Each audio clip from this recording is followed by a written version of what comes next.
Doing that, I'm going to go ahead and introduce her. Cindy is originally from Connecticut. She went to Southern Methodist University in Dallas and was a dance major. And then she went to George Mason and got a degree in economics. And then she's probably one of the most educated women that's ever spoken here, because then she went to the Barbara Brennan School of Healing in Miami, where she got a 4-year degree on working with energy. So she's very left and right brain because she's able to do all that different stuff.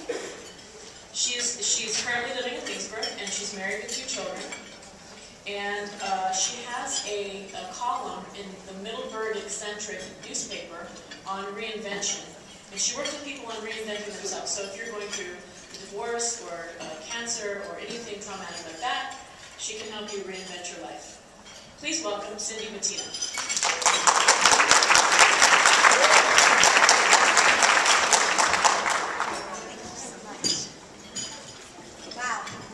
Honestly, I've never needed a mic before, except when I taught aerobics. Is everybody ready to stand up?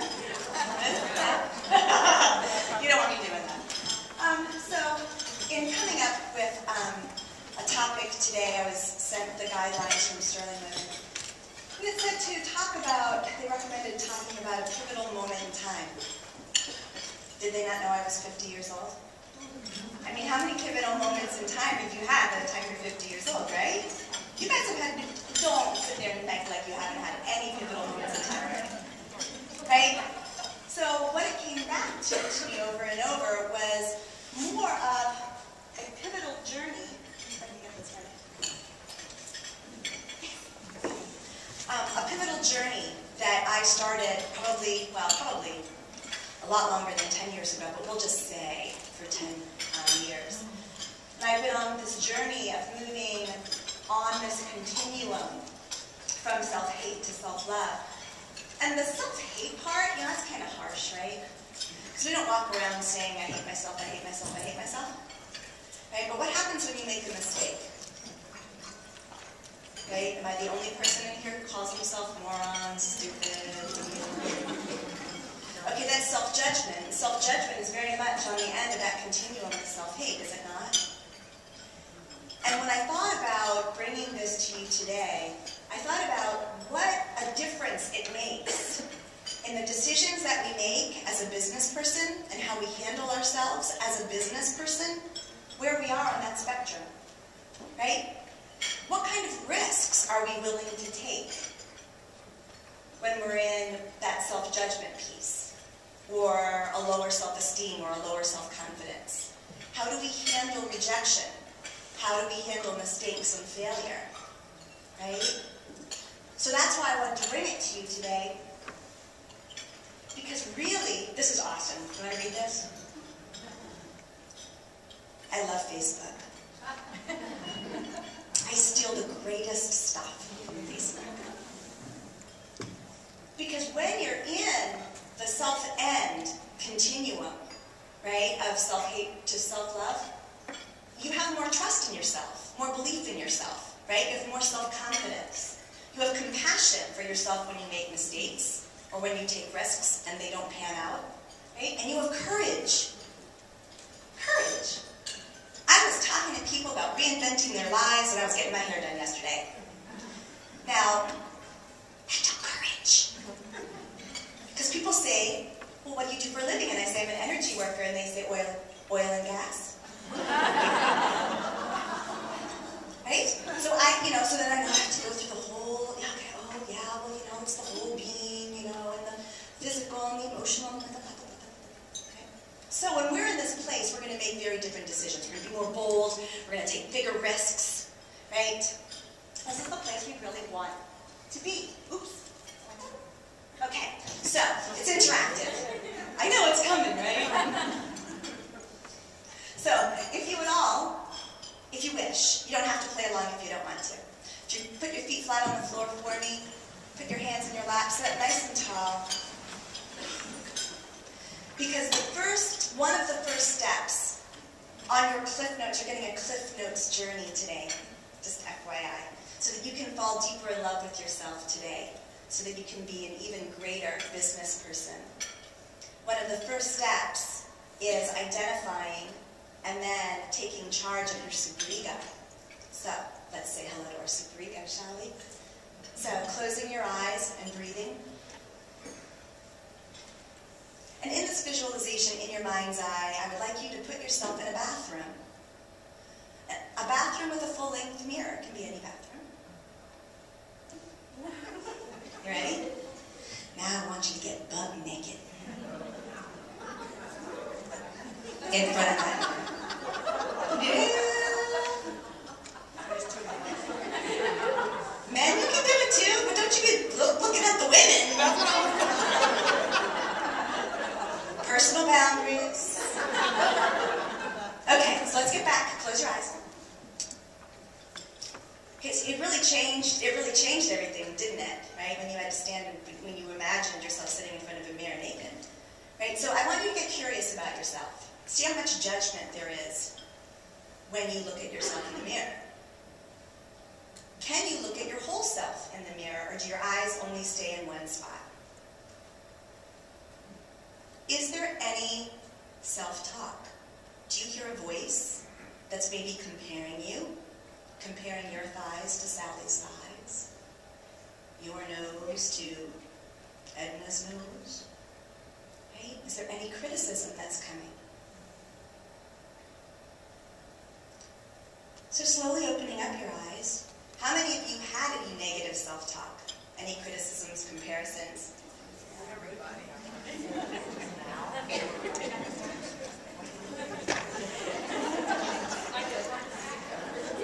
So, our superego, right, is a very important part of our psyche. It's an essential part of our psyche. Everyone has a superego. Every single person in this room has a superego. Our superego was created when we were very young, and every time you're punished, compared to, criticized, what else? Shamed, humiliated, teased. Our superego recorded those words. Those were the words that you were hearing when you saw yourself in front of the mirror. Men have a superego just like the women. Might not say the same things, but they probably pretty much do. Right? So, what do we do with this superego? There's a myth that we can get rid of it. No, it's never going to shut up. So if it's never going to shut up, and it's with us and it's with everyone else, what do we do with it? Well, we have to take charge of it. And we have to tell it what it really is. Because what happens is, and I think one of the biggest things that I have seen throughout all of my years in working with people, and especially women, is that we look at ourselves through the superego's eyes, not our eyes. We believe it. We drank the superego's Kool-Aid. We believe it is truth. But notice, I didn't say it recorded all the times you were complimented, validated, praised. Right? It didn't. So, is it the truth? It's a part of the truth, but is it our whole truth? No. So go ahead, hands in your lap, sit up nice and tall. Close your eyes, feet flat on the floor. You're back in that bathroom, in front of that mirror, butt naked. And I want you to tell the superego to go for it. Just say whatever you want to say. And let it. Because you're not going to get it to shut up.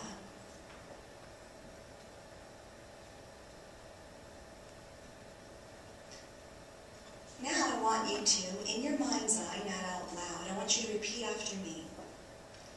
Thank you, superego, for wanting to keep me safe.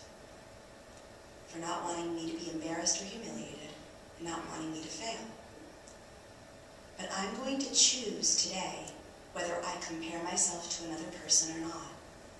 I'm going to choose today whether I am going to make decisions about myself, about my business, about my body, about my life.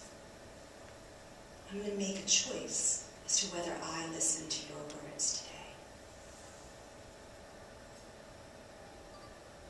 Can you name, while you're looking at yourself now and the superego is actually momentarily quiet, can you look at yourself right now in the mirror and name one thing that you like about yourself?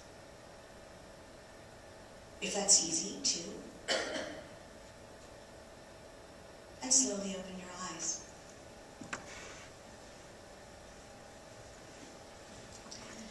a choice, right?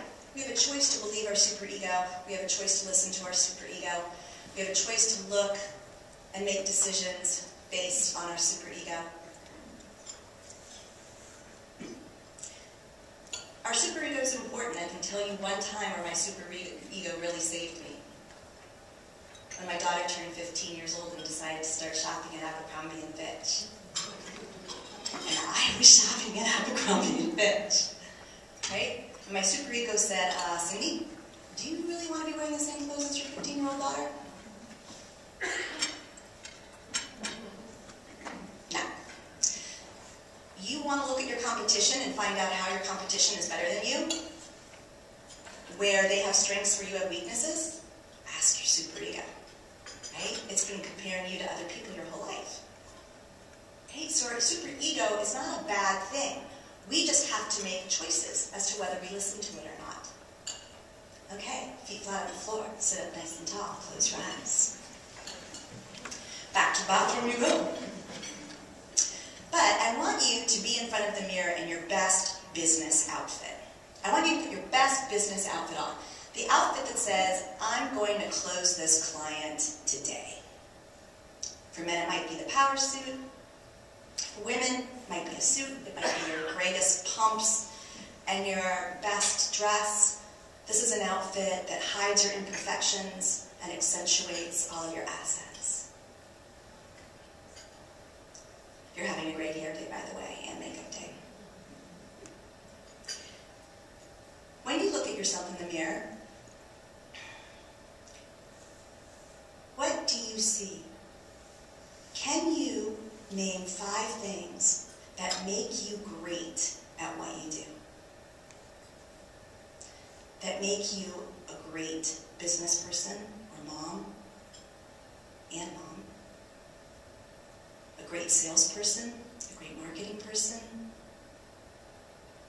Can you name 5 that make you exceptional? That are yours? That you can honestly and sincerely say about yourself? Even if you can only name 2, go ahead and open your eyes, and using one of the pieces of paper I gave you on the back of one of them is I am statements.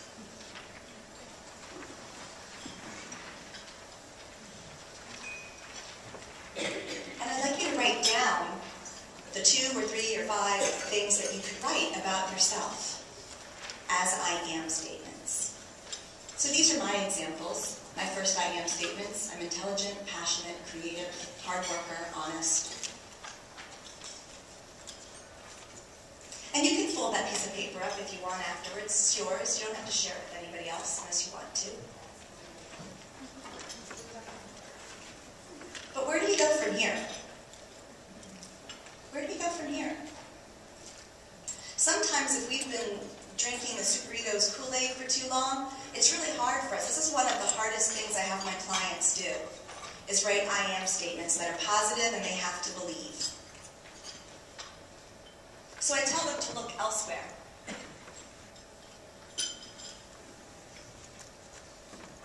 So, here we go again.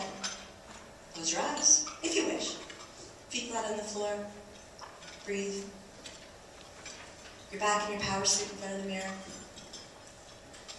What would your children say about you? Why would they say that you're a great mom? Now, I didn't say perfect. I said great mom. What would your spouse or partner or lover say about you? Why are they with you? Why do they love you? What about your bestie, your best friend? The one who knows all about you, all the horrible things, all the great things. What do you think that your bestie admires most about you? And finally, what would your pets say about you? That's a good one, right? What would they say? Wouldn't it be cool to be able to look at your eyes and see yourself through their eyes? Isn't it? So open your eyes. So I started with 5 I am statements. Bless you. Spouse, courageous, sexy. Children, good cook, that's important to them, you know. Strong, generous, friends, talented, tenacious. I made this is what I think my pets would say. I'm not an animal intuitive. I do know a great one though. I am loving, I am full of kisses. So I'm going to challenge you to continue walking down your path of self-love and falling deeper and deeper in love with yourself every day, finding more self-compassion, self-appreciation, self-confidence, self-esteem. And I'm going to ask you to look someplace that I don't know if you'd ever really look.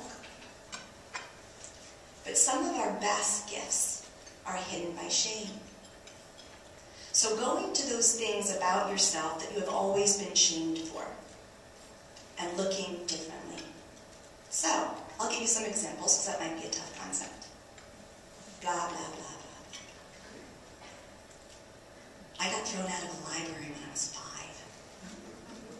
Why? I talked too much and I talked too loud and I wouldn't shut up. Right? I got the report cards, the ones that were written. Yes, I'm that old.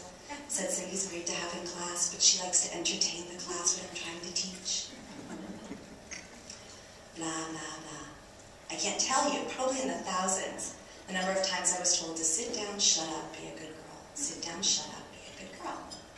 Right? And then, I love that. I don't know if it's a guy or a gal that's eating the broccoli. But that's me. I mean, that's just me. I'm messy. I don't follow traditional norms. I don't follow societal norms. I break rules all the time. If they say go this way, I want to see what's that way. I mean, why do I have to walk? Right? Of course, I always got in trouble for it, right?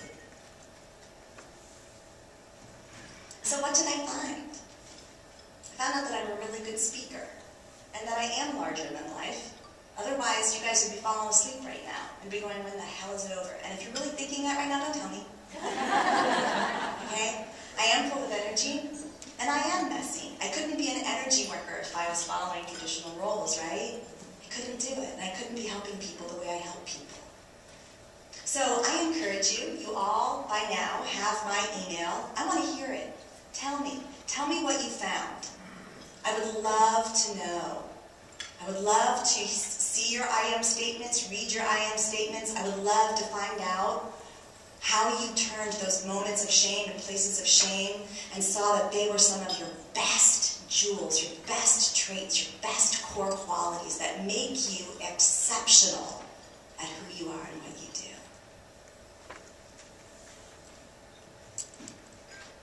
And always remember, again, Facebook, you are braver than you believe.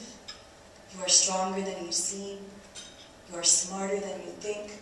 And you are twice as beautiful as you'd ever imagine.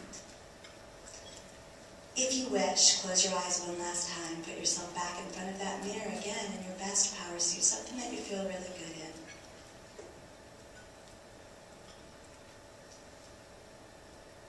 What would it be like to see yourself as you look in the mirror, as your dog or as your cat sees you?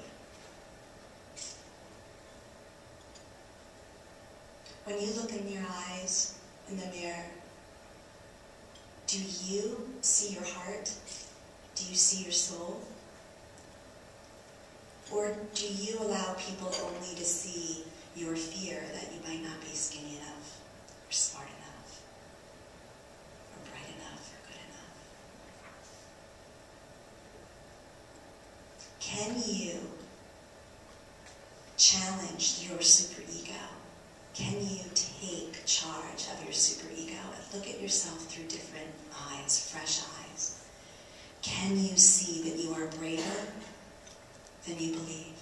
You are stronger than you seem. You are smarter than you think. And you are twice as beautiful as you'd ever imagine. So throw your shoulders back and down. Put that chest out. Pull that chin up. Be bold. Take risks. Talk to anybody, everybody about what you do. Because what you do and who you are amazing. Slowly open your eyes. And I hope that you fell just a little deeper in love with yourself today. Thank you for letting me speak to you.